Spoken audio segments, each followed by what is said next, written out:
No, tak samozřejmě ty výhody jsou, že cvičíme v podstatě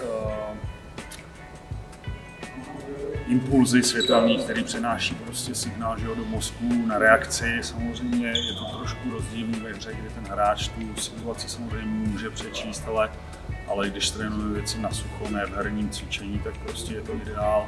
A v obraně, pokud narysujete nějaký předem daný vzorce smečovací, tak ten hráč už se na to připraví, ale když musí reagovat na světla a neví dopředu, kdo prostě bude smečovat, tak ta práce podle mě je efektivnější a je reálnější k tomu, co se pak děje v zápase.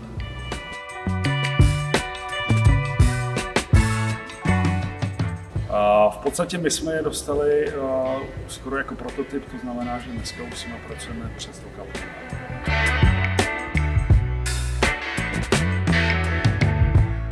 Já si myslím, že jo. Prostě ty děti taky potřebují reagovat na nějaké impulzy. Určitě to pro ně bude něco nového. Možná, že třeba nemusí pracovat vyloženě s balonama, ale třeba v závodivých hrách a můžou běhat do smíru prostě na povel světla, takže určitě.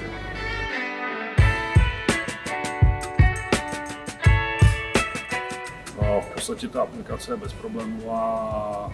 Je třeba akorát včas se k ním přihlásit, aby jsme nebyli pak v tréninku připravení, takže a než jdeme trénovat, přihlásíme se, nabijeme a jdeme na